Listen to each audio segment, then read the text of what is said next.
Hello, hello, hello, everybody. Welcome to Glass House Presents. Yeah, we're back for a second week. We survived the first one, Right. so that's good. I'm your co-host, Chris Fatboy Hall, and this is our amazing host, David Campetti. Where? Yeah, Dave Campetti, Glass House's head honcho. I run Glass House Graphics for, my gosh, 32 years, representing artists all over the world. Plus, written bunches and bunches and bunches of things, edited almost as many, and have had the pleasure of connecting up with so many wonderful, amazing artists over the years. The best of which includes artist Will Conrad, who was a proactive guy that made the call from Brazil after getting shut down by the managers I had over there, called me directly and became a superstar, I think, as a result of it all. Let's bring in Will Conrad now. All right, everybody. The amazing Will Conrad and your comics daddy. Hello, everybody. hello, Will. Thank you for joining us. Oh, my pleasure. I'm going to tell a little secret here before we get into Will's career as this incredible superhero artist. Most folks don't know that aside from Will's tremendous sense of humor, he is an amazing caricature artist. If the opportunity had come up, I would have loved to have placed him at Mad Magazine if they had been taking submissions, or Cracked or any of those others. He would have been tremendous at that. One of my favorite pieces that I have here at the house. He did this when my daughter Jasmine was a wee tyke. Oh, that's fantastic. Yeah, man. I remember that one. He'd always caricature my wife with the crossed eyes. Why would that be? Well, maybe because she was always cross with me. But, I have a whole folder here of drawings that artists have done, caricatures they've done of me and fellow artists and so forth that we hang on to. So Mike Diodato, who we had on here last week, did this caricature of Will. And so, of course, Will had to show his version. Yeah, I had to retaliate. Battle of the caricatures. So we have dozens and dozens and dozens of these things.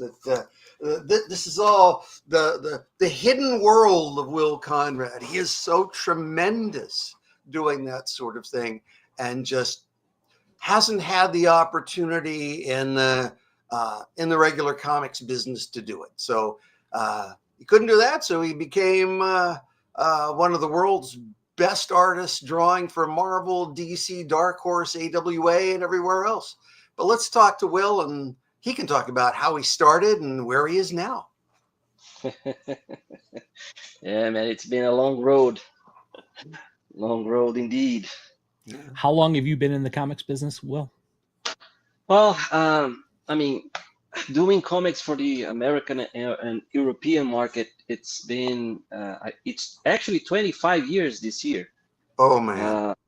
Yeah, before that, I worked doing illustrations. And before working on illustration, I did a lot of other stuff.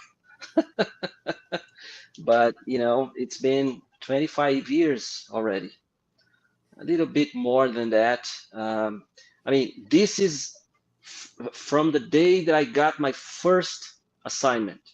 But before that, I was doing, samples, trying to break in, So if we count those years before I start getting work, yeah, it's probably about 30 years, almost there. When I came down there and we finally met face to face, and we were in Cristiano's studio. Yeah, I remember What that. year was that? Was that 97? No, I believe it's 90. It was 99. Oh, okay. Or yeah, I think it was 99. Yeah. All right. 97 97 was the year that I met Will Eisner. Ah, Uh, it was the first international comics convention that we had in my town, um, and one of the guests was Will Eisner. Will Eisner, uh, Sir Pierre was there. Luke Ross was there. Luke Ross was just starting getting work through Glass House yeah. Graphic. Oh, I Uh, remember some work with continuity, and then on to Marvel. yes. So I went there. I was just a kid. My work was horrible, actually. Uh, but it was a funny thing because I always loved Will Eisner stuff, and actually, the his book was one of the my Bibles to learn how to do comics. Um, so when I learned that he was there, I rushed to try to to prepare a portfolio, and obviously it was very amateur. And when I got that to the convention, I have a picture of that. Um, the people that were taking care of the line, they said that, okay, you guys, there was a bunch of people on the line, and he was there sitting very generous. Uh, and the guys that were taking care of the line, they said, okay, only you can only take 2 books for him to sign, take a picture, and get off the line. So what I did was I took 2 books, and I put a little portfolio in between. I couldn't I couldn't talk any English at all. I know my English sucks now, but at the time I could even speak English. So I memorized some lines, and I put my portfolio there hidden. And when I got there in front of him, and he was going to sign the books, I looked at him, say, and he saw the portfolio. I said, "Could you look at my drawings, please?" And the people from the convention, no, no, no, no, no. And he was very, very, very, man, very polite. And he looked to the people and said, "Calm down, I'm going to look." And he flipped through my portfolio very quickly, uh, you know, and then when he finished, he closed the book, he looked at me, and then he started again, this time slower. So he was looking, oh, I didn't understand anything that he was talking. The only thing that I remember is that when he finished, he closed the portfolio, he put it on my hand, he looked at me, shook my hand, and said, keep studying and working. You will be a great artist one day. And Wow. you can't argue with Will Eisner. He was right. Right. Yeah, And if you're so gonna emulate someone, Will Eisner is the guy to do. So oh my God, yeah, that was the fire that I needed. So when he said, I say, if Will Eisner said that I can't get there, so I don't care whatever anybody else says. So Will, why don't you tell him your adventure trying to get your portfolio to one of my guys in Brazil? oh man, every time look, I am from a state here in Brazil, and we are known for our storytelling. I'm not talking about comics, I'm talking about conversation. If I start telling you guys tales, we are going to stay here forever. So if I start talking too much, say shut up, Will, and I will shut up. So before I met Dave, there was a comic book agency here in São Paulo. I live in Minas Gerais. And São Paulo is a state, it's about 8 hours by bus, something like that, from my town. And so when I learned that there was at that time I was doing illustrations, and I learned that there was this agency that was representing some artists for the US. And so I got nuts. I said, I gotta, I have to take my work there and see if I can start doing comics, because that's what I wanted to do. So I managed to get them on the phone and make an appointment. So I took my portfolio, I got into the bus, and went to São Paulo. And in the middle of the road, it was raining a lot. A lot of things happened. My plan was, okay, I'm going to get into the bus and I'm going to sleep, trying to get some sleep during the trip. So when I get there, I'm fresh. So that didn't happen because it was raining too much. It was an old bus, and there was a leak, a water leak, that every time the bus got into a curve, the leak did this and dripped in my leg. So it was waking me up. But I was lucky because in one of those moments, I was almost, asleep, and I woke up with, the drip in my leg, and I looked to the front. There was a truck, big truck coming into the bus. So the bus hit that big truck. It was a very, very severe crash, and I was awake. So when I saw the truck coming, I did this, and I was thrown into the front bench. I hurt my arms a little bit, and when everything stopped and I looked, the front of the bus was completely destroyed, and there was raining coming inside of the bus because it opened up the roof of the bus. So I mean, it was a lot of people hurt, people dead, and I was one of the that had uh, the least amount of damage, I would say. And so we got down from the bus and start helping people. So the ambulances start arriving, and police and everything. And there was a truck driver, another truck driver, that he was on the road, and he saw the accident through his uh, rear view mirror, and he stopped to help. So I didn't have much luggage. I just had a backpack and my portfolio.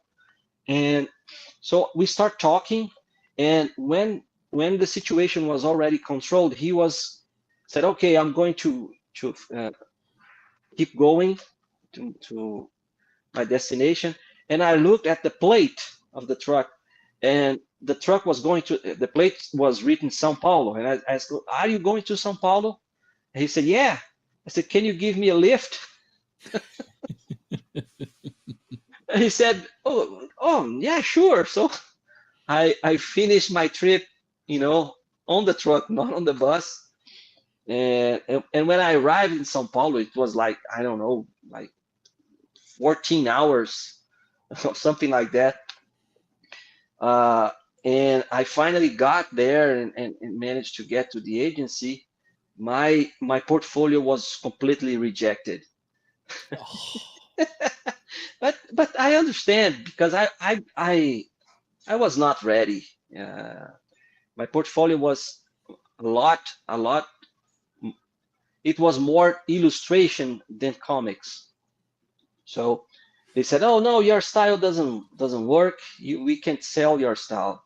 So I said, oh, "What styles are selling nowadays?" So he told me a lot of names. Uh, Jay Campbell, Mark Silvestri, Adam Kubert, all of those guys, Jim Lee, all of those guys from the '90s. And I got out. I found a store and I bought a lot of books. from all of those guys. And I came back to my town and start doing samples and samples and samples and samples, a lot of samples. Every week I was sending like 3 to 5 pages of samples, and all of them got rejected. So after a However, while, huh?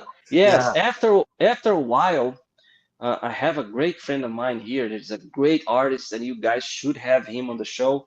He works with Dave too. That is Cliff Richards. I was talking to Cliff because I always took the samples that I sent. I always sent to Cliff, and Cliff was already working with Dave. And I said, yeah, man. I in the end, the people from the agents, they were not even taking my phone calls anymore. I think they got fed up. This guy keeps calling us every week. And so I was getting very, very frustrated. I said, man, I can't believe this is not going to happen. I need the feedback so I can improve my stuff. And so Cliff said, they have a partner in the US, David Campiri. I said, yeah, really? Yeah. I said, do you have his phone number? He said, oh, yeah, sure. So I got his phone number. Again, I could barely speak English at all. So I took his phone number. And again, I memorized some lines and I called him. I said, hello, how you doing, Dave? I said, yeah, he is. I said, yeah, what do you want? I didn't do that. I'm kidding. He didn't say it like that. So I said, oh, look, I'm sorry, my bad English. I'm an artist from Brazil, and I have been trying to send samples, and I can't get a feedback. Would you mind if I send you some stuff so you can give me a feedback? So that's how it started. I started sending stuff directly to Dave, and he would always reply to me. If not in the same day, he would reply on the day after.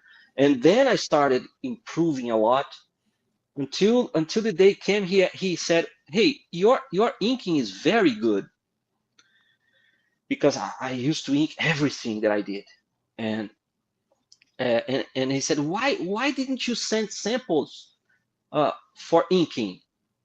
I said, "Because they said to me that I should not send inking samples." The other agents, they said, "No, we don't need inking inkers. We only need pencilers."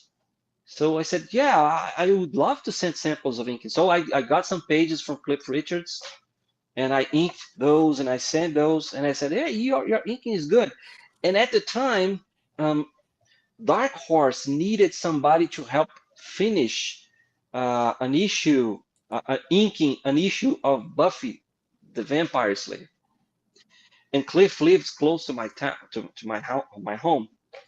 And they said, are you able to ink like 11 pages in a week? I said, man, if I have to ink 11 pages in a day, I will find a way. Just give me the chance. And so that's what happened. So I got those 11 pages. I did them. I mean, thankfully, Dark Horse loved the pages, and I started, getting regular inking work with Dark Horse, later with other editors, and I worked almost 4 years doing inks. All of that time, all of that time, I was still, working on my pencils, trying to, because that's what I really want to do. And so that's how it all started. Yeah. When Will was submitting to my partner Elcio in Brazil, um, they were looking at the wrong things.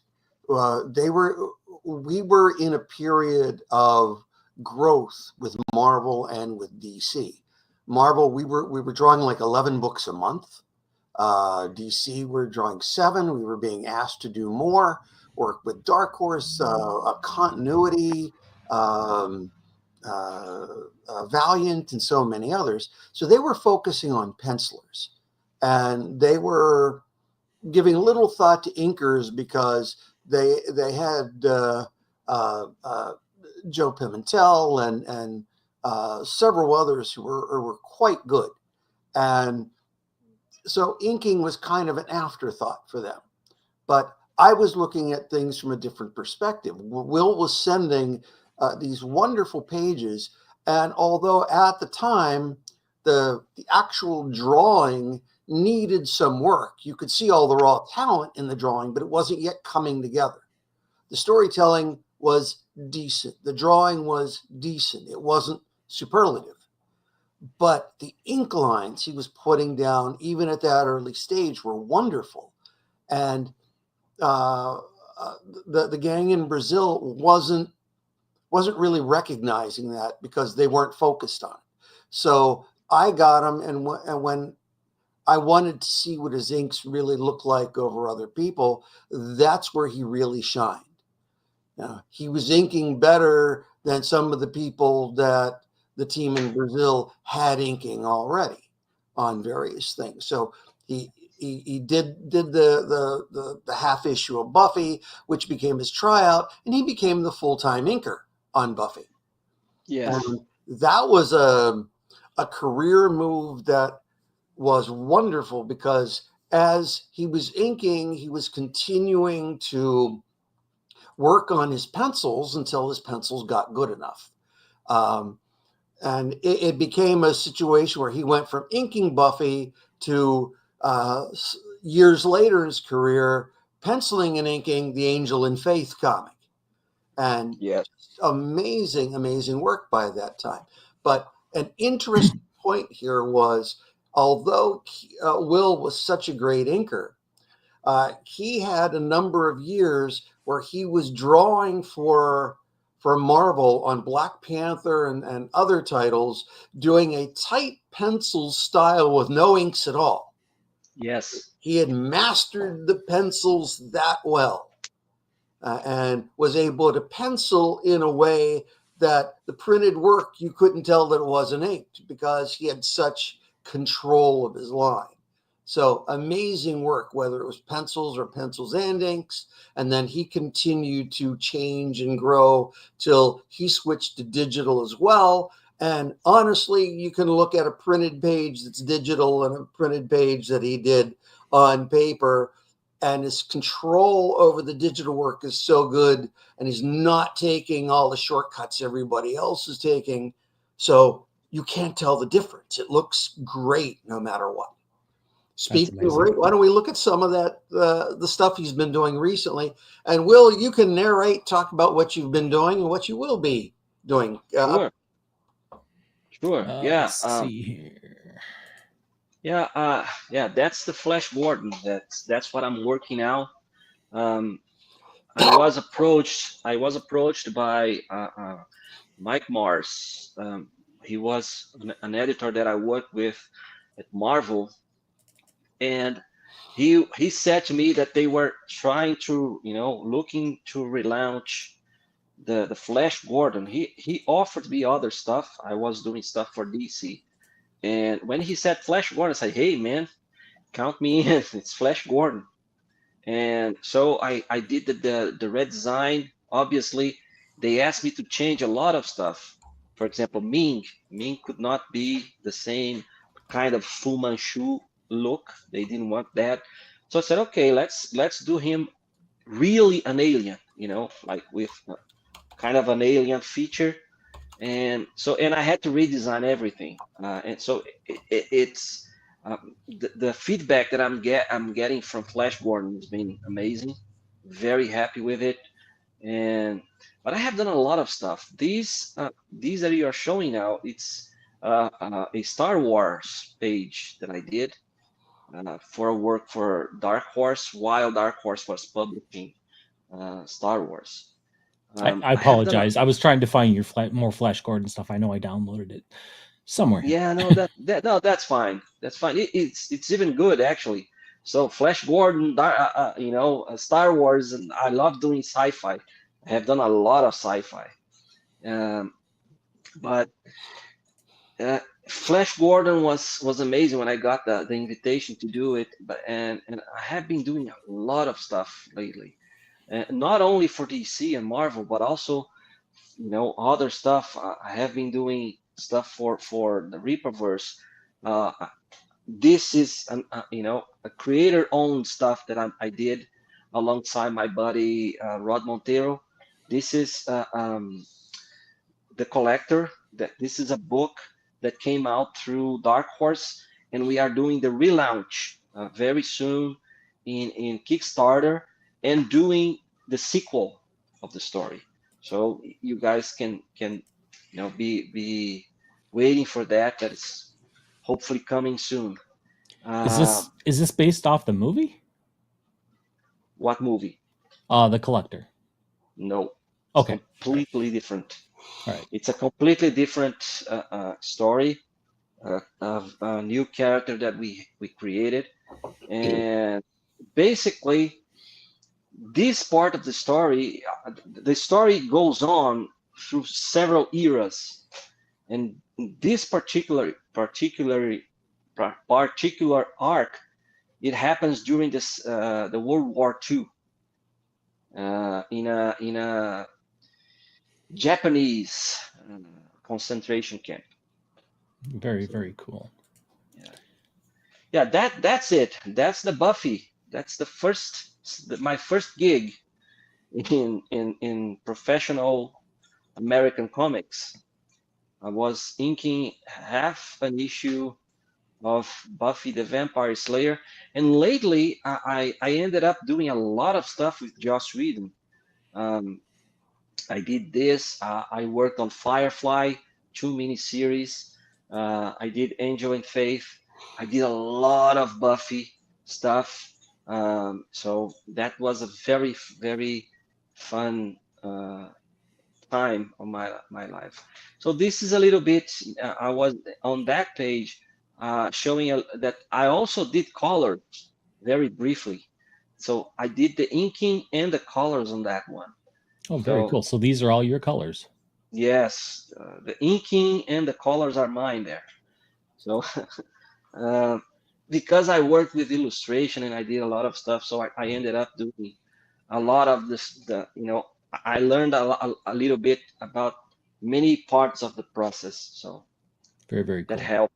Yeah, that helped a lot. And that was the first job that I did for Marvel, Elektra. So these are the pencils, the original pencils, and I was still learning actually. There's a lot of things that I would do differently nowadays, but it's a learning curve. And what I didn't like about that Elektra work was the fact that they got an inker for this work, and he's a very good inker, but his style was completely different from mine. So he changed everything. Everything was different. When I saw the pages, I was very, very frustrated. Yeah, the matching of a good inker over the right penciler is that's essential. an art in itself. Yeah, yes, it is. Yeah, so that's one of the reasons why I think that is actually pencils. This is just straight pencils? Yes. Okay. This is the style that I started working on because I was having such a hard time with inkers. I started doing the pencils so tight that editors thought that it was inked, but actually it was just pencils. And because I was getting very, very frustrated all the time because the art never came out the way I wanted. And so I started doing this, but it was very demanding because to do that kind of pencil, I had to put a lot of effort on my hand, and it was actually aching a lot. So what I did later, what I started, so this is also pencils. So what I started doing later was I started, is also pencil. This is not inked. Wow, and that's amazing. Yeah. So what I started doing later was I started doing the layouts in pencils and I started finishing the pages in inks. So nowadays I do my own inking. That's when you've mastered your craft, when you can draw in ink. Yeah, that was the best way I found, to keep control on the final result of the lines, and it didn't hurt my hand so much. Yeah, and drawing digitally has to help with. Yeah, I actually do both nowadays. There are things that I do digitally to save time, and there are things that I like to do, manually as traditional inking. If you ask me, I will always choose doing things traditionally. I love working with inks, and brushes, and the regular stuff. But I can't deny that doing things digitally, it saves a lot of time sometimes. So, did you find that have learning to was it difficult to emulate your pencil on paper line and translate that to digital? To ink, to digital. He's asking if you switching from drawing on paper to doing it digitally, if there was a big learning curve. Yes, there was. When the first time that I inked digitally, I thought, okay, I'm going to give this up. I'm not going to work on this uh, because I didn't understand the tools. I couldn't handle very much the pressure of the uh, the pencil, the digital pencil, and obviously the technology was older. But as I always do, I said, okay, I have to stick with it for a while and really see if I can get comfortable with it. Uh, I don't like to give up anything. So what I did was, okay, as I'm working traditionally, I'm still trying to practice, an hour, 2 hours, whatever I could digitally until I got comfortable enough that I started, doing my own brushes, emulating the regular brush and stuff. And I said, okay, now I can try. And as I got used to it, it got easier with the time. Right, yeah. And I personally, I for me, the learning curve from traditional to digital was the slickness.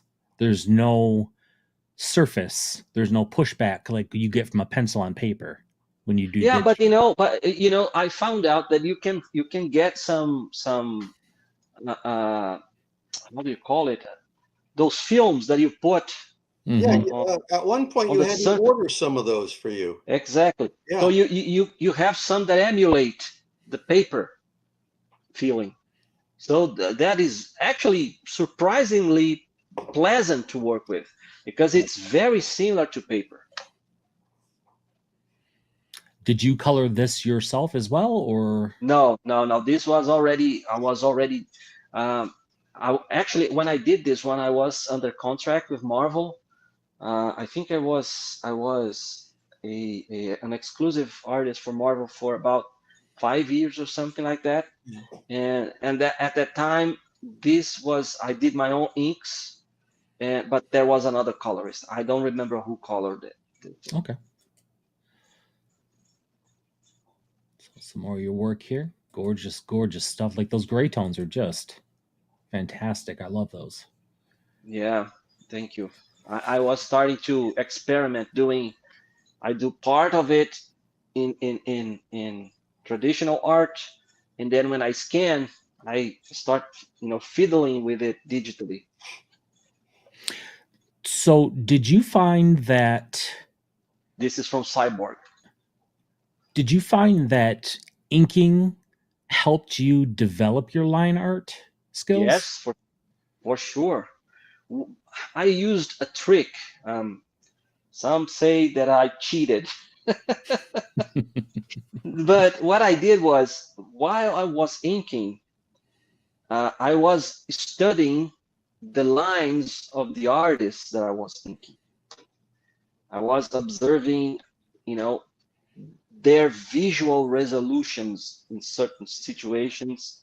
I was studying, the storytelling, and I could see, okay, I like this, I don't like that. Oh, that solution is great.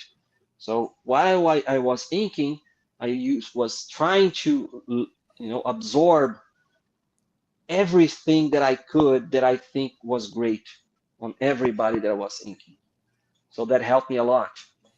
And also, I think more than that is the fact that while I was inking, I was, establishing a relation with the editors.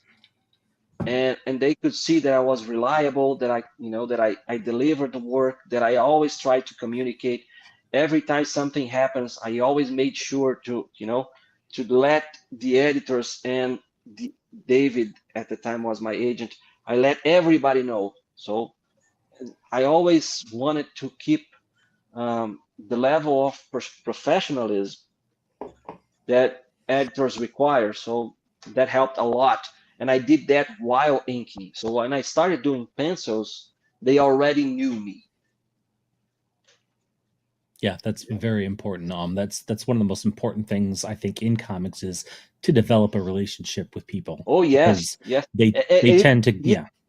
yeah, and it was really funny because so when they I always pestering Dave, is there any are they looking for an artist for any title? Is there anything coming up that they don't have an artist yet? And every time there was something, I was doing samples and sending All right. while doing the inking. I got a story to tell about that one. Um, Will, did you send any Serenity pages? I don't know. Maybe there's some serenity there. Let me look. I want to tell this story. Um, Dark Horse was looking for an artist that for a Serenity miniseries that would be written or co-written by Joss Whedon. Yes. And I thought, man, that is a sweet assignment to work with Joss. Yeah. And Remember, I have at that point I had worked with a Joss, but inking Buffy. yes, yes. Okay, Yeah, there we that's go. it. Serenity. Yeah, There we go. that's all. Marvelous, That's all marvelous work. pencil. Yeah. All pencil. So here's what happened. I put out a call for artists to do Serenity samples, and I directed people. There wasn't a lot of Firefly reference online, but there was some. And And we didn't have the show in Brazil. right, right. So I put out word to probably 15 artists. Yeah, that's Serenity Yeah. there. Only one artist. I hadn't talked to Will about it yet because he was busy on something else at the time. But I think Buffy at the time. And I got one sample from one artist out of the Philippines. And it was such a half-hearted sample. The artist had taken a published Star Wars page by somebody else and just swapped in Han Solo with Mal Reynolds and the Firefly for the Millennium Falcon, and I'm sorry, I recognized it immediately, and I went back to him and said, "Okay, explain to me why you did it like this." He said, "Oh well, reference was hard to find, and I was able to do this." I said, "Okay, now understand this." The editor of Star Wars is the same guy who's the editor of this upcoming Serenity book. You think he's not going to recognize that you swiped from a page of a book that he edited? And I guess not. I said, look, this is going to be a big project. You're a good artist. Put some effort into it. Well, excuse. Never got another sample. So I tell Will about it. Will looks online. Okay, there's not a lot here. Can you FedEx to me the DVD set? Well, Yes. I have the DVD set right here. I just finished watching it. Okay, I FedExed it to him. He gets it, does a brilliant sample, and of course, gets the job. Now, he then went on to do not only the miniseries, but the next miniseries. Yes. And let's just say that it was probably the most profitable project we ever did with Dark Horse because it continued to be reprinted and the royalties kept on coming. And no other artist was willing to put in the effort or, asked me to send them a DVD set. So Will did it the right way, the smart way, responded quickly, did the samples right, got the job, and had the benefits for it, and of course got to meet Joss later on, and so it was successful all around to the point where when the opportunity came up later to do Angel and Faith, of course they went to Will for it. Yeah, and actually, this I mean, obviously, everything. I think everything clicked right on that book.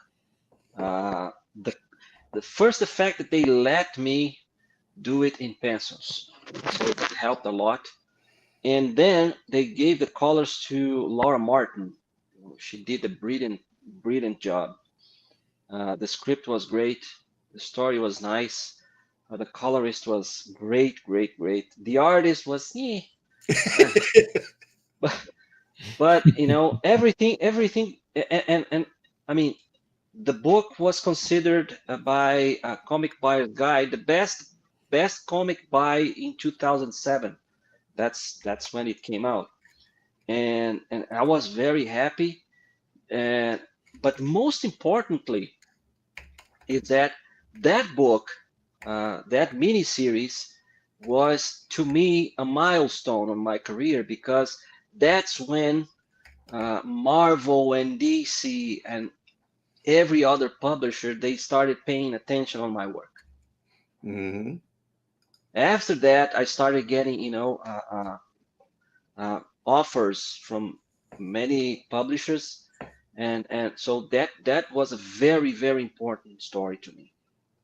Yeah, and not only did Will have this wonderful run of issues, what Dark Avengers and some other things. I even you know uh, forget which Avengers titles, but you were I did all of them. I did Secret Avengers, Dark Avengers, New Avengers, The Avengers. I did almost all of them.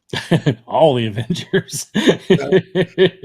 and what's wonderful about having such a body of work, um, even people that don't understand or don't follow comics can understand great artwork.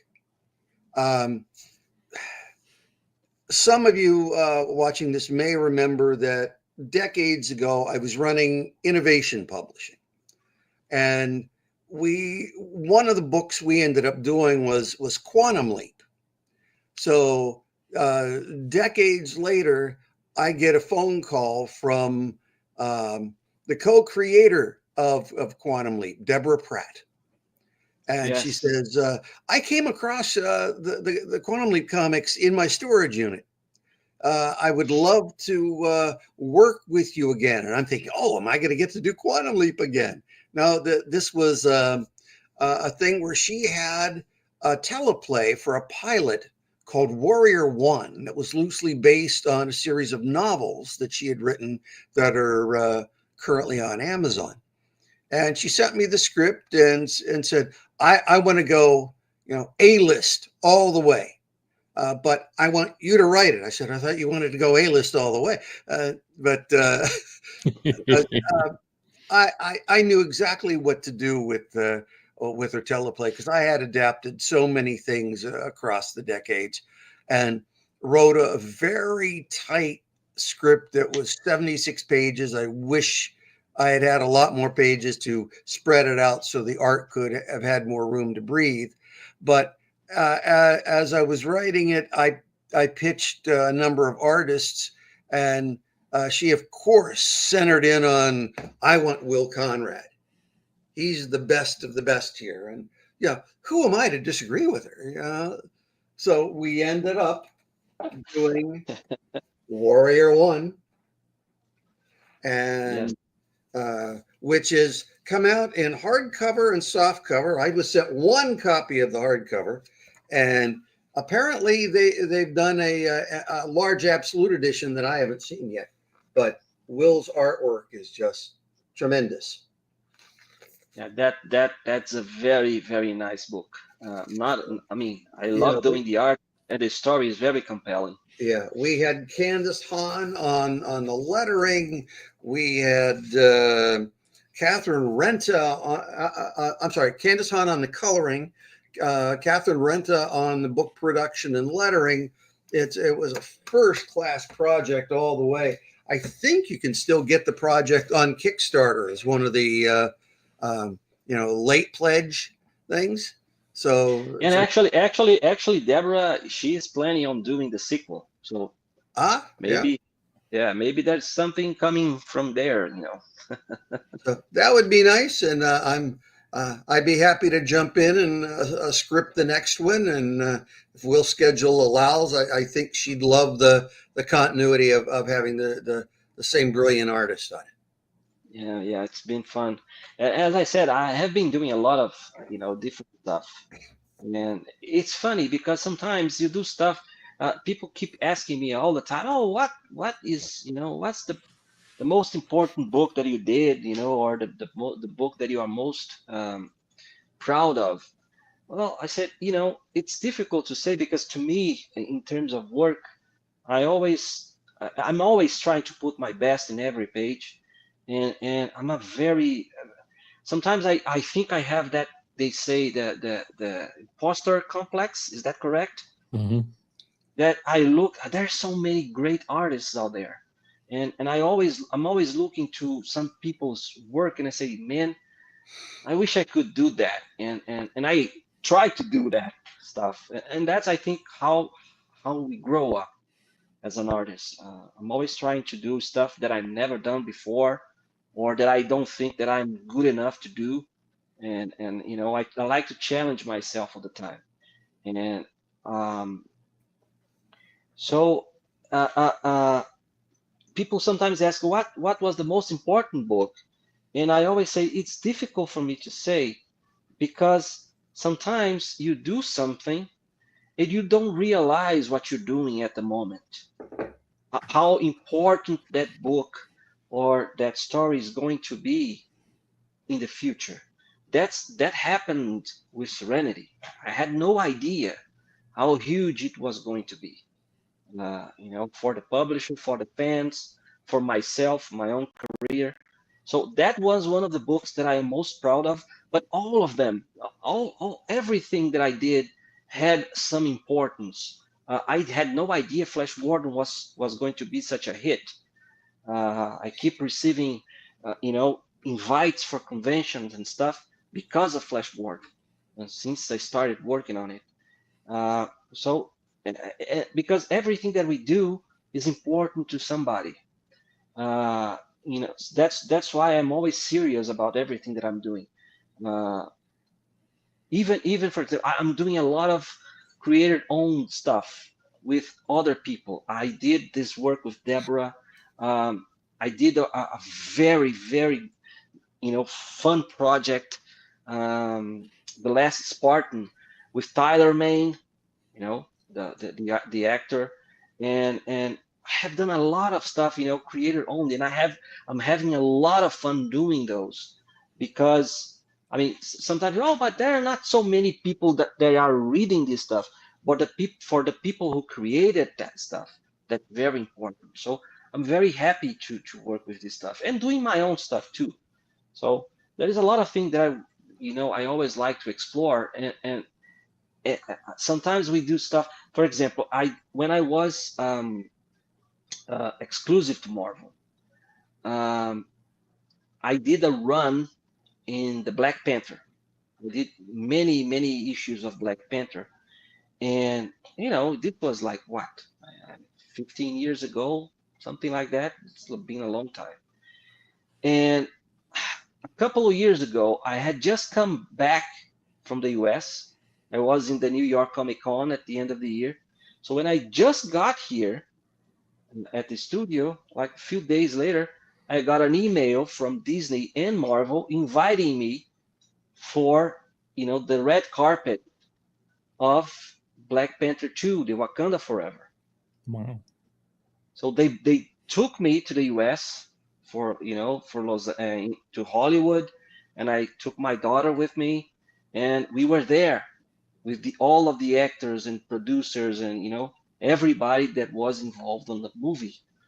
And I met uh, uh, uh, Jonathan Maberry, who was the writer uh, of the book at the time, and they invited me because some of the characters that appear on the movie, I did the design.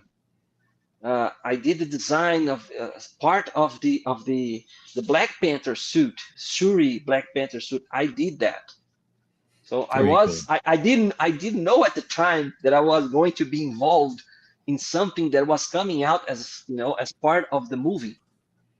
Did Man, you get so huh? did you get credited for that in the movie? Well, yes, if Okay. you go watch Wakanda Forever, on the thanks part of the credits, my name is there. Very cool. Very, So very can you cool. imagine that, my feeling when I was there at the theater and I looked sitting, just behind me was Rihanna, the singer. She Hmm. was just, 2 rows behind me, and I was there. And I said, man, I can't believe I'm here. It's insane. I'm wondering How what could I was imagine? going on in your daughter's mind when she sees her dad's name in the movie credit. Yeah, she was crazy, and she was crying. So it was some things money can't buy, and I'm very very happy. What is on your drawing board right now that Sorry, you work on? what? I'm sorry. Oh, what is on your drawing board right now as your current project that people can look forward to? More about Well, more. Uh, I'm sorry, I what? blanked on it. You're Flash Gordon. yeah, Flash Gordon. Yes, I'm doing some Flash Gordon covers. I have some script for Flash Gordon. I'm doing some stuff for Ripaverse. I did some pages for DC last week. So there is always something at the art board, my friend. Okay. And all under an NDA that you can't show. Yeah. What? And all under an NDA that you can't show. Yeah. Curiosity. All right, so people need to keep looking out for your work uh, on Flash Gordon, on various projects for Ripaverse and for DC. Yeah, he and gets and around. and and some creator owned too, Oh because as I yes, said, I'm having a lot of fun doing those. yeah, and folks really need to get their hands on that. A copy of Warrior One. I think they're going to be pleasantly Oh surprised yes, how they are going to wonderful love that it. book is. And we, you know that better than me. We are about to start, Kickstarter campaign for a new sketchbook, celebrating almost 30 years, Yep. and some other projects that we are hoping that we can launch, if not this year, early next year on Kickstarter too. So, And we hope we'll continue doing these podcasts, and we can talk about those as they roll out. yep. Yep. If whenever you guys want me here, I don't know why you would do that, but I'll be here. Well, if I don't feel like talking, I just put you on and you'll talk for an hour. That's fine. We really appreciate you coming on, Will. Thank you so much for taking the time to That's do you that. know that you know it's my pleasure. All right, Will. Thank you so much for being on with us. All right. My Have a good pleasure, one, Will. guys. Have a good night. Thank you guys for the invite. All right. Bye bye. Will is always a treat. He is. So, what do we want to talk about next? We got some portfolios from people, I think. We do have some portfolios that we want to look through. Let me just I gotta bring them up again, but that'll just take a second. Okay. So I think we have. Do you want to take a look at Yeah. the ones you sent me or the ones that I'm getting offline? Well, the ones I sent you, I think, are for next week, and so Oh, that's right. Oh, okay. yeah, so we had lettering, a lettering portfolio, Gotcha. and an art portfolio. I believe. All right, let me yep. Let me just Get this organized. Let me make this happen.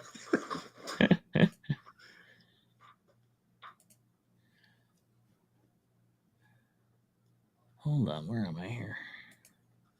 Well, it was up on my screen a minute ago, and then it vanished. You had the There letter. we go. Okay. All right. I apologize for that. All right. Bring it up. Bring it up. There we go. Oops, that's okay. Share screen. And that is, there we go. All right. So, okay. This was the coloring portfolio. This was the everybody, like he does all yes. the work. Oh, yes. And we are looking right now at not a PDF that he'd sent over, but his actual online portfolio. Yeah. And overall, I like this fellow's color. But I was, go ahead and do a quick flip through of what we have. Okay. So we got some pinups here. We have some sequential art.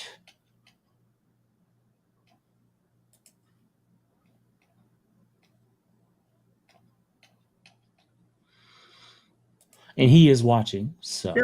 And, overall, I like what I'm seeing. Now, are these his art and color that we're looking at? As far as I know, yes. Okay. Then let's discuss the color first. Okay. Most of it I like a lot. What I find as a problem with a lot of colorists, and I include this fellow in with this, is the way they handle skin tones. It's like they're trying extra hard. I mean, you look at that close up panel right there, and he's working hard to add more with the cheekbones and fill out the nose and do this area under the mouth and so forth, to the point where it's kind of competing with the artwork. I would rather see, if he's going to do these tonal things with the face, I would much rather see him following what's done with the lines. In other words, instead of doing a hard line, soften that and emphasize that line with the color. He doesn't need to add all that extra. It's like the artist already did it. It feels like he's competing rather than adding to.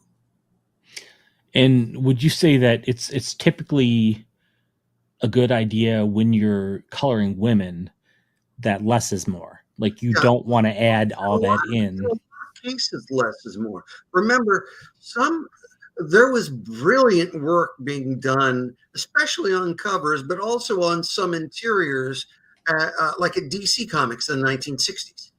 They were limited to that 64 color palette. About 14 of those colors you couldn't even use because they turned to mud on the page. So that meant you had, 50 colors you could work with. And you look at what Neil Adams was doing with Jack Adler, figuring out all these interesting color techniques on the covers and so forth with 64 colors. And so some guys come in and they try too hard. Oh, I love this. I thought this piece, both art and color, was absolutely terrific, because some colorists would have come in and tried to noodle every bit of color in and all that clockwork that's behind him, and it would have gotten too muddy. The fact that he did this all in reds and having the figure falling to it and just coloring the figure, wonderful. All right, that shows he's thinking because he made the figure pop. Some of this is like okay, some of it's okay. There's nothing bad here. I think I could show the coloring of this guy's work to an editor, and at most they might have some comments about the skin tone, but he's hireable. All you have to do is give him a little guidance on it, or a couple of pieces that he did that I thought were just too dark, or just um, basically he had to lighten things up a little, and he'd be fine. So a little editorial guidance is all he needs. Now, I'm not sure about the artwork. If we can go back and go through some things.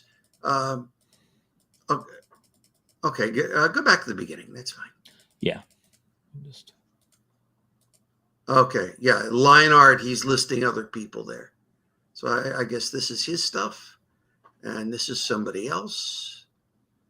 Okay, let's look for the things that are his line art. I think this is his. Oh, excuse me, one sec. David here. Sorry, I literally have to do this because this is my guard gate. No problem.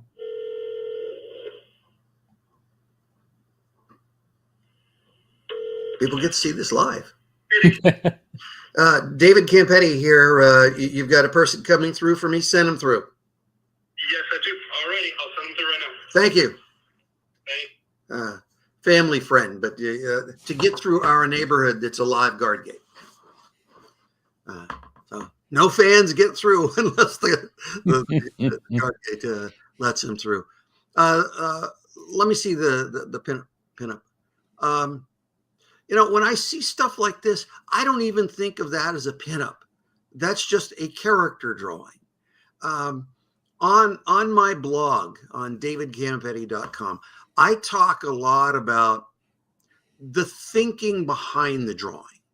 So there should really be, if it's a sample that's going to be in your portfolio, it should be the best of what you can do. So this tells me nothing about the character. If there's no environment that the character's in, if he has an ability, I don't know what that is. It's just a very generic shot, other than if it's an editor asking you to design a costume. Okay, great, wonderful, you can do that.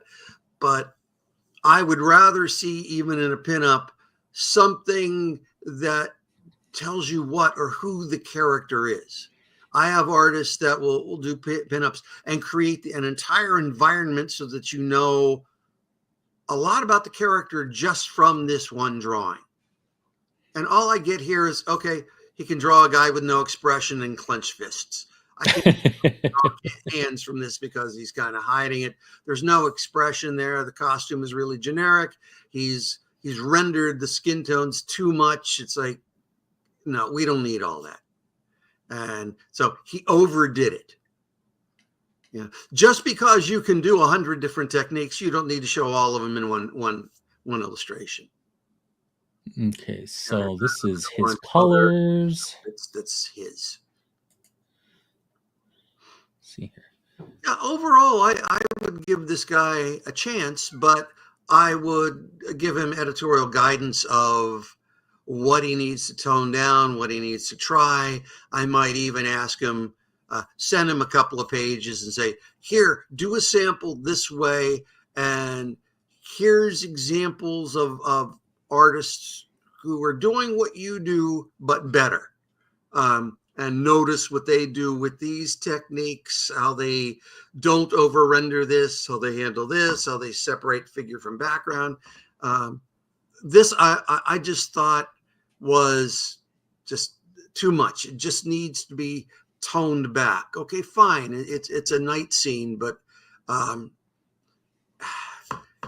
there's just too much to the color.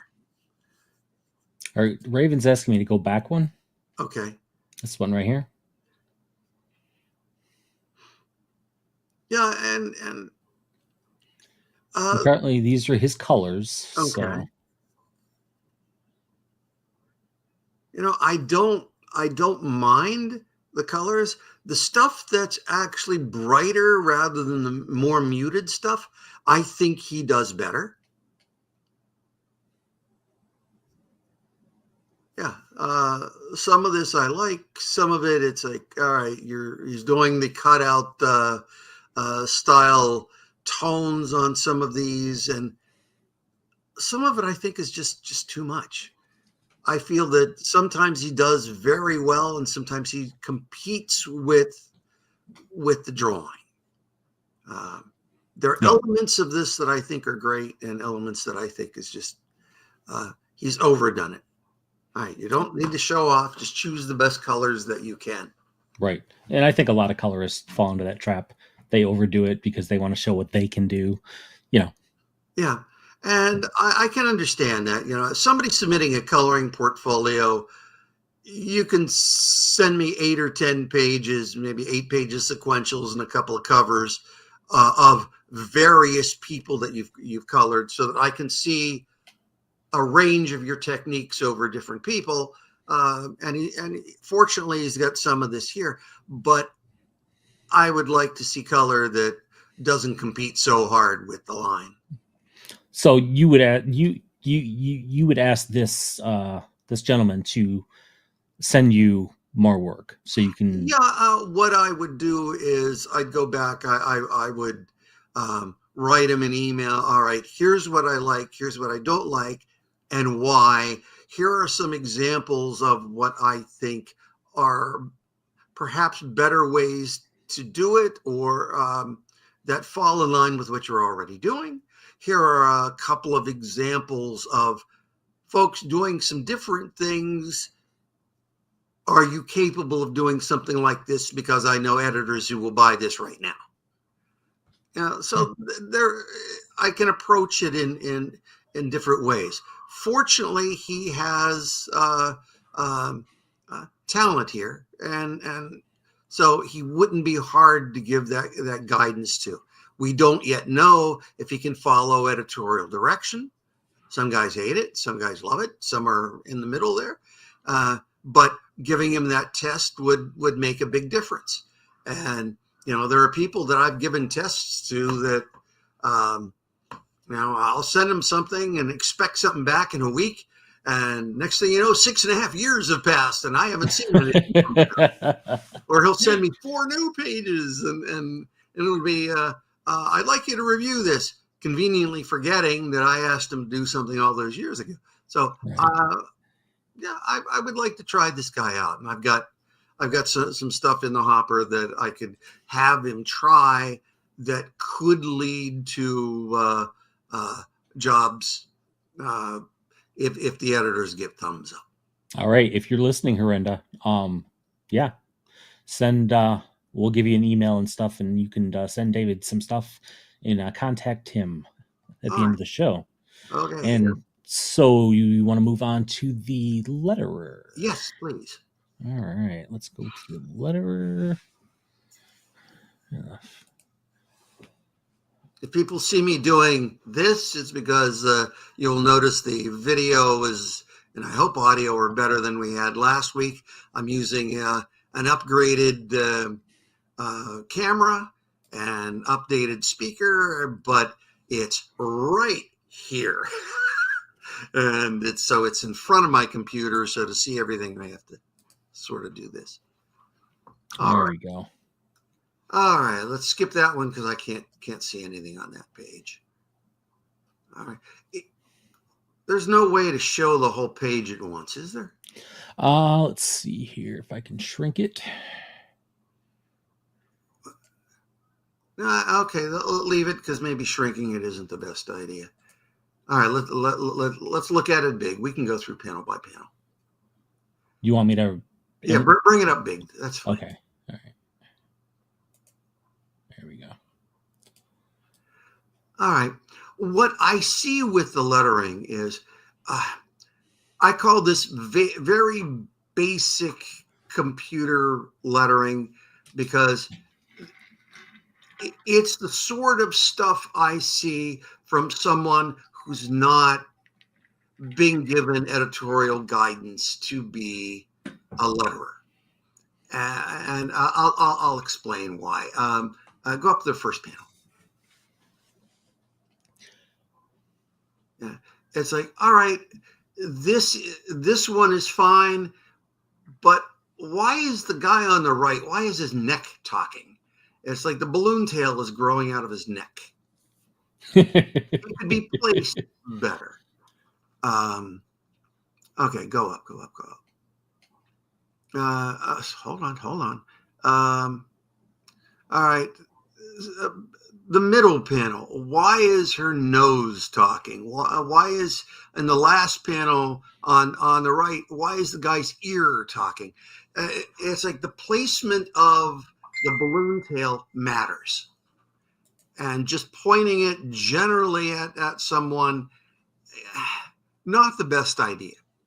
The better letterers will place the balloons in such a way that you don't see the disconnect like that, and which tells you there's certainly better ways to do it. Okay, but pull it up, please. Oops, let's see the sorry. bottom three panels. Okay, first panel, okay. Second panel, that tail is too close. You could have moved the tail down a little bit and curved it a little, and it would have worked out better. There's also a spacing problem. The end to the now on the S for let's, that balloon shape is too close. And you go through and you'll see that on a number of things. And my guess is he's using templates. I have found that the better letterers will go in and they can hand letter their own balloon shapes, which will look better. The more organic stuff looks more like a traditional comic book and looks less fake, let's say. All right, let's go to the next page. The top panel, the tail is coming from the guy's neck. Okay, I don't quite get that. Move down. All right. Even if it were lettered, or even if the script were one balloon for all that text, I would have suggested that there should be a way to break that into two balloons, and it would look better on the page. All right, over at the bottom, there's a slight production problem on the third panel. It's the close-up of the lady. Whoops, go up. Oh, sorry. Close-up of the lady. The tails that connect to the panel border don't seem to be quite right. It seems as if they aren't going off panel. They're sort of stopping at the panel. They just look off. It looks like there's a slight break in them. Yeah. Then I accept the balloon is just way too tight for the words. And the last panel, why is this guy's butt talking?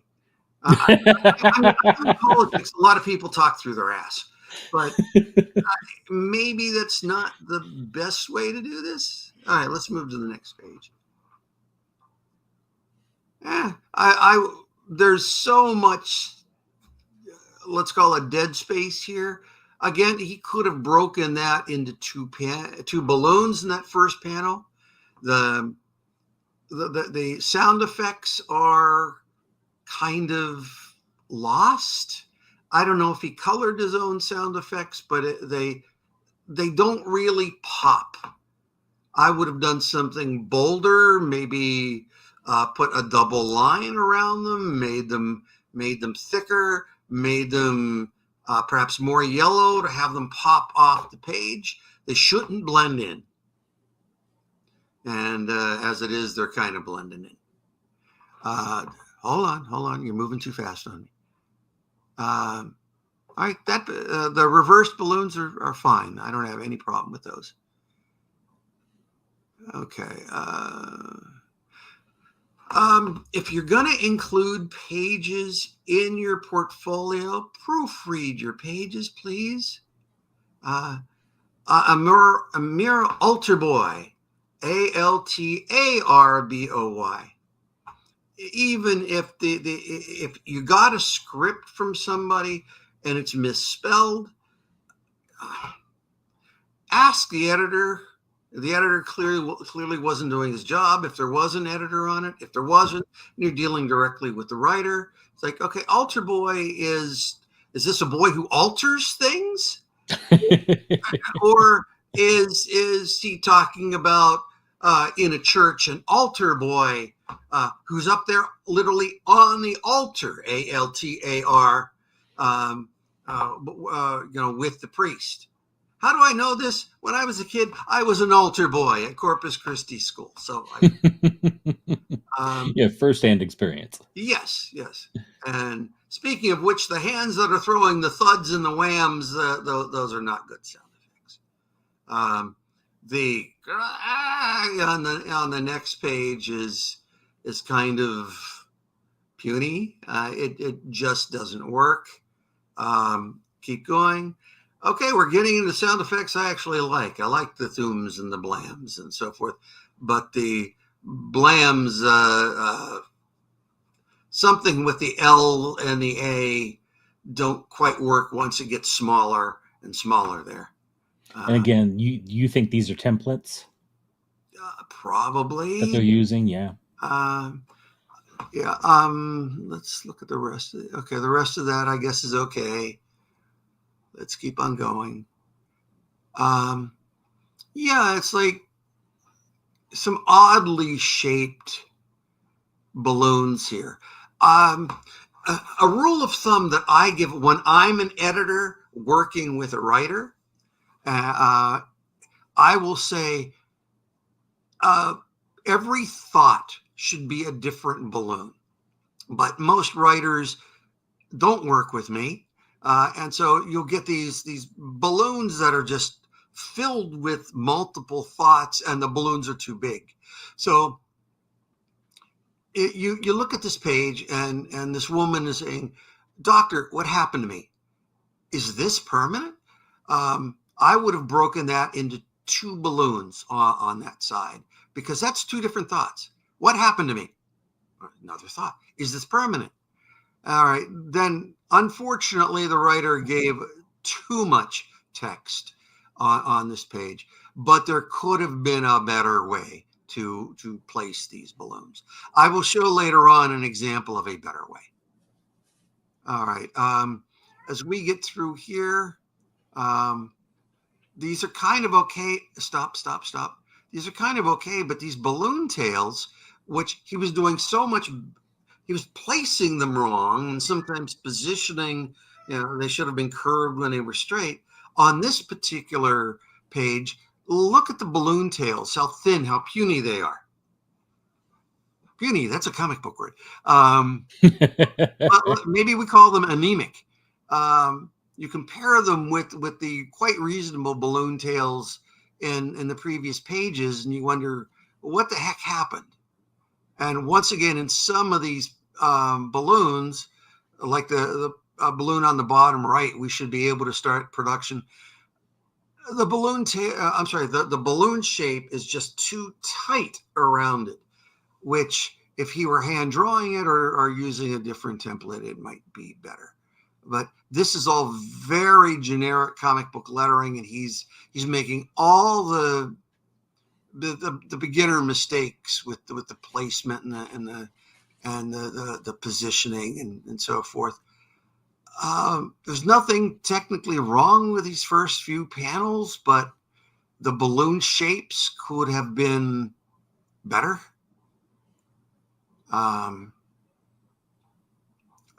You look at the bottom right panel, ask yourself, why is the balloon tail of the guy on the left so thin, so anemic, And why is the balloon tail on the guy on the right so short and fat?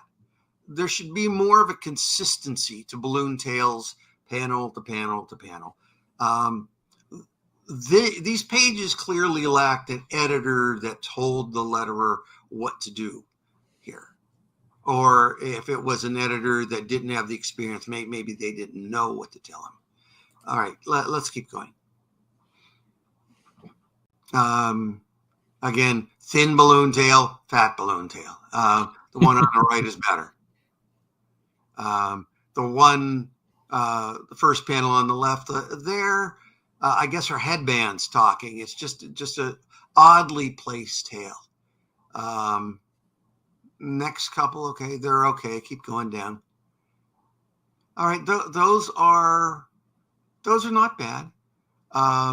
Though the space in the panel or in the balloon of the first one is just a little odd. I would have probably also broken the panel or the balloon in bottom right into two balloons, which would have stopped that from being quite so heavy a single balloon. All right, keep going. All right, that one's okay. That balloon and tail in panel 2, it's like, what the heck? And it just kind of ends there at the panel border. Same problem we had at a previous page. The ha in the bottom. Great idea with the multiple tails. The tails are all right, but I would have done something much different with the ha. Broken the panel, make them larger, something. By making them such a submarine-shaped balloon tail, I always tell letters, avoid that at all costs, whatever you have to do. Now, even up in the panel with the eye there, I might have said to the two words, I would have said stack them, make a different balloon shape so it's not that little, such a squeezed oval. All right, I'm not crazy about the sound effect because it's too mechanical for something that is so organic as somebody throwing up. I would have tried to find a lettering shape that looked like something was oozing off or something. Right. So is there a standard onomatopoeia for barfing? No, it's whatever we decide it is. And when I'm writing, I put in a lot of sound effects, and sometimes I'll try 4 or 5 things. Okay, does that sound like? Okay, well, that's not right. Okay, let me change, and I'll keep going till I get something I like. Bottom right panel here, I'm not sure why he moved the balloon so close to her and had her neck talking rather than move the balloons over to the left where there's enough room and he could have the tail going the correct place. All right, what else we have here? This is all more of the same. Funny balloon shapes, tails that don't quite work, balloons going to heads or into the middle of mouths or whatever. It's all kind of the same. The one of wisdom, the connector, so much dead space in that one. Keep going here. Got some at least variation here on the shape. Yeah, I don't mind that.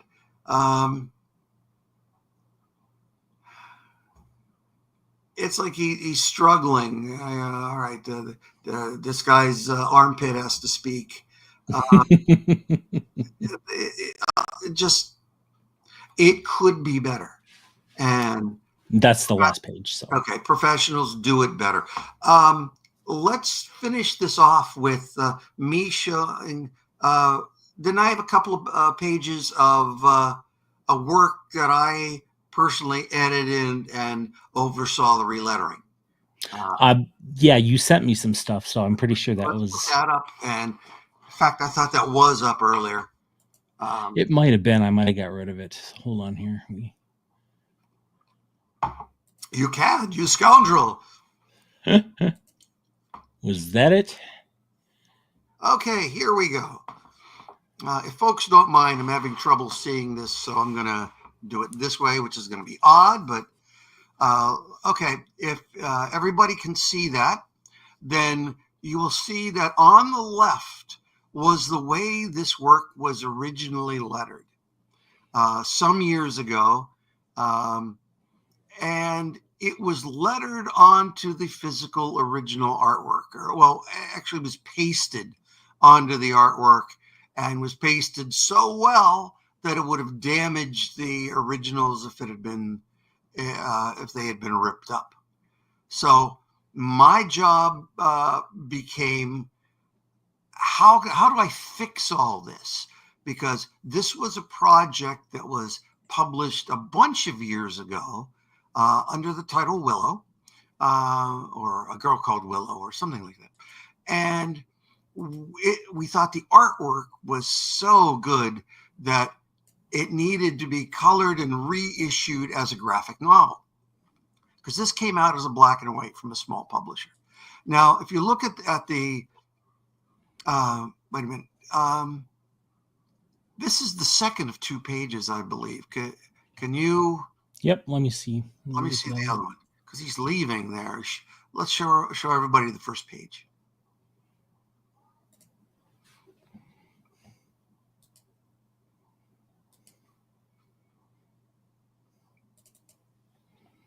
My apologies. I did have all this ready.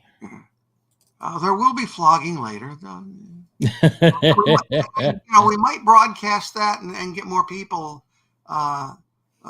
finding stuff here. Any luck? That's the same one. Do I need to resend you? It's uploading. All right. Nope, same thing. No, let's find the other one. The reason I want to do the other one first is there's stuff that I moved from the other page onto this one, and I want folks to see that.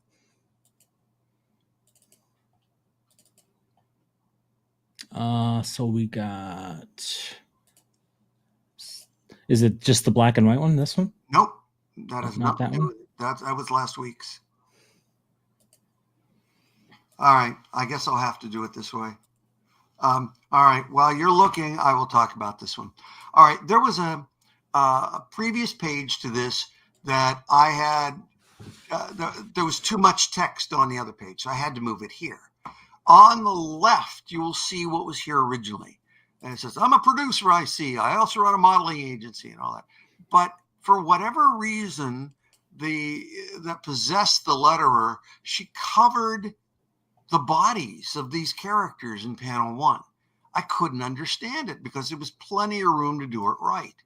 She was also lettering too large.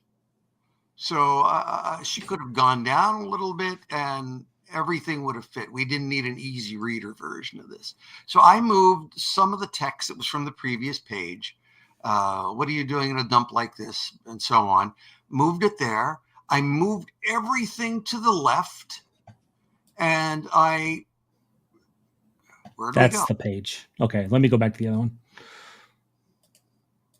All right.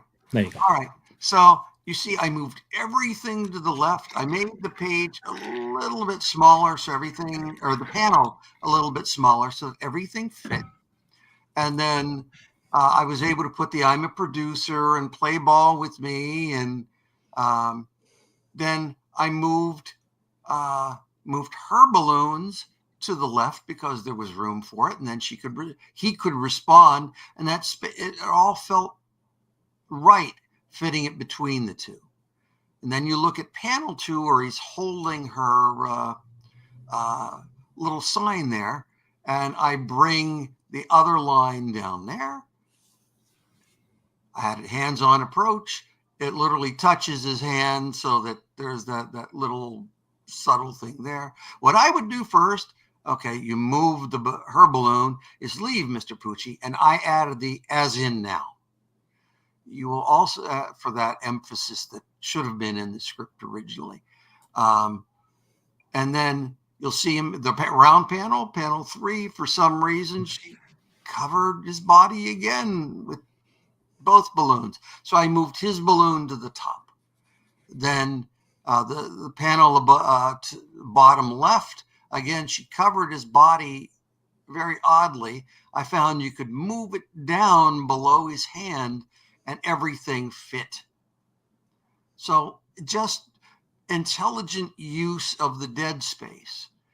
And you'll notice that unlike the short, tiny balloon tails that were visible in a lot of the left-hand panel, that was all fixed in the right-hand panel, or page rather. So we didn't have a lot of anemic, skinny balloons. They were, the balloon tails were all pretty much the same width and so forth. So that was the difference. And it looked much more professional on the right-hand page, and then we could color it up. By the way, we went through a whole process here to salvage this. Went back to the original artist. The original art he had some pages of, but a lot of it was, I guess, sold off. So he went back and did a bunch of redrawing all the stuff over the old artwork, redrew it digitally, and was able to give me files to make it all work. So there was a ton of work to restore and re-letter and properly color this book. All right, let's go back to what should have been the first page. Thank goodness for digital in this case, though. Yeah. So he comes in here. I get it. Twin sister right now. How'd she do that thing with the owl? Mirrors, holograms. All right, that's two thoughts. Let's break it into two balloons. All right, there's no reason her answer has to cover the cat and part of his body. I could move it behind her. And then again, that panel, yeah, the magician never reveals his secrets, right? Why is it over his body? Let's move it to the next panel. And so on the right, you see all that being corrected. Bottom, you see once again, she covered his entire body with the two balloons. I move it over so it's between him and the next panel. And then that crazy balloon, I've seen your picture before. That was what I was able to move it over into the next page where it fit better. So all about professional placement, balloon shapes that work a bit better, and certainly where possible, balloon tails that are better. So that's the difference of lettering with the help of an editor that can make it all work. So I hope that's helpful to the letterer that submitted the stuff today, and to people that are just coming along and watching now and later. So an editor doing his or her job can have a really good effect on a book.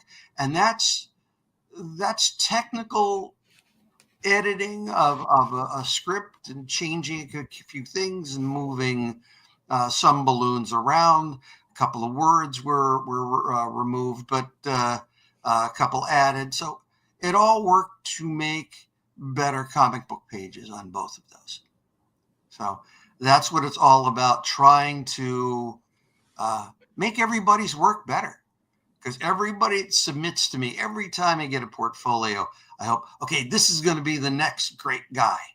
And sometimes it happened. You know, I got a portfolio and hey, wow, this is pencils need some work, but these inks are great. Okay, Will Conrad has a career. You know, right? Yeah. So that's how it worked. Well, everybody is thanking you for your advice, and it's saying it's very helpful. Oh, well, I appreciate that. Thank you. So I think that pretty well finishes our guidance for this week. If all goes well, we will have the great and powerful Joe Bennett next week. Woo-hoo. If all goes well. If not, then it'll be a surprise other guest, but I'm rooting for Joe Bennett. We got to make sure all the technical stuff works. We didn't have a chance yet. If you folks have portfolios that you want to send for artwork, for lettering, for coloring, for inking, by all means, send it along with the understanding that if we choose to review it, I'm going to put it up on our show. And if you would like to send your portfolio to David, you can send it to david@glasshousegraphics.com, or you can just send it to glasshousegraphics.com, right? Well, send it to David at Glasshouse. Okay, David at Glasshouse. Okay, let me get rid of this one then. All right. And all right. If folks want to see more of what I'm talking about, I have probably a decade worth of blog posts on davidcampetti.com, which are mostly about breaking in mistakes artists have made, mistakes editors have made, and learning how to prepare your portfolio. And if you want me to do one of these podcasts about preparing portfolios beginning to end, and mistakes that artists have made, and what you can do to avoid those mistakes, I'm happy to do that as well. So I guess that's it for this week. So you got anything to say?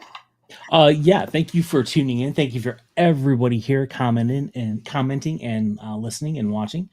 And thank you for sending in your portfolios. And again, if you have any portfolios to send in, you can send them to David at glasshousegraphics.com, or you can even send them to me if you'd like. Let's see here. At ghthrowingstones@gmail.com.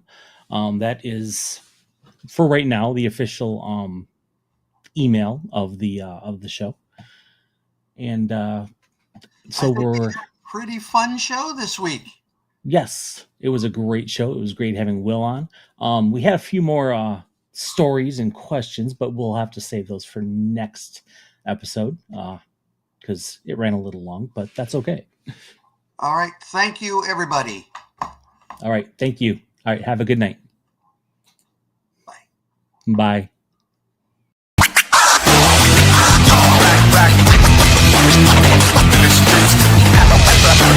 Back to the streets.